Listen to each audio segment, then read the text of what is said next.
Sa pagnanais na makapagbigay ng mas maayos pang pagseserbisyo gobyerno sa mga Cagayano, batid ng pamahalaang panlalawigan ng Cagayan na kailangan nito ang lahat ng uri ng tulong upang bawat Cagayano'y mapagsilbihan ng tama at sapat.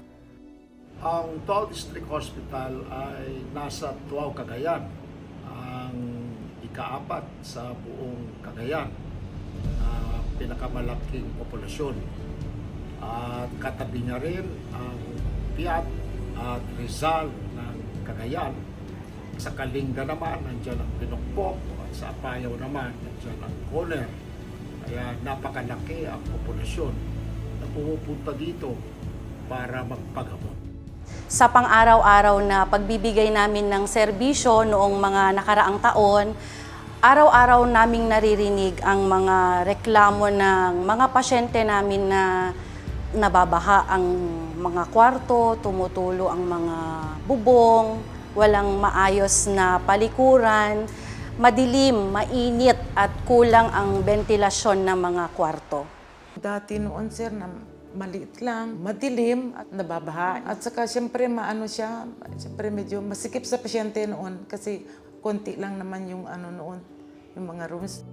During the planning stage when we were informed na yun nga, may grant ang DILG, napag-usapan po namin ng engineering na instead of i-rehab natin yung old building natin na dilapidated, na mababa pa siya sa yung level niya, minabuti po namin na mag-request na lang ng panibago. Kasi yun nga po, yung cost efficiency, baka mas marami po tayong magagastos doon sa pagpapagawa po ng aming lumang building.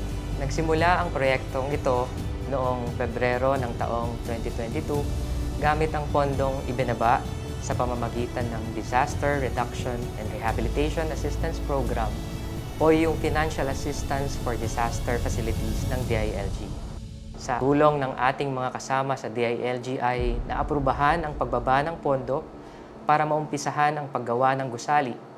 At dahil na rin sa maigting na samahan ng Provincial Government of Cagayan at ng DILG ay nasiguro natin na maayos na naitayo ang ating gusali ng may kalidad at nasa takdang oras. COVID times, sir, ang catchment areas namin is napakarami.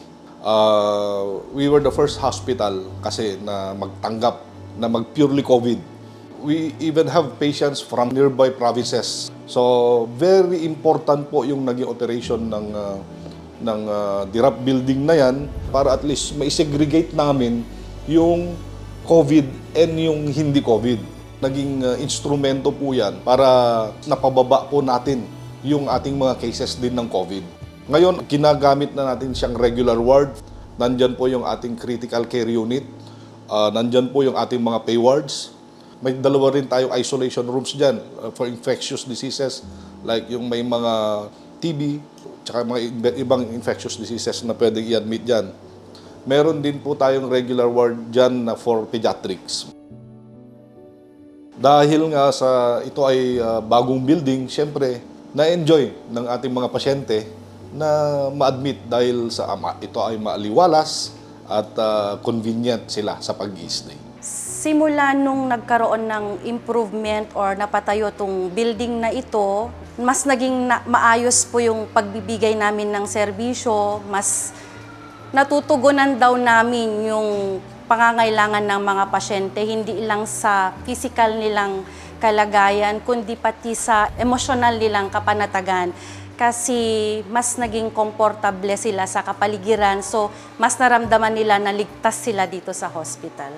Maginhawa na, sir. Maginhawa na kami mga pasyente, sir.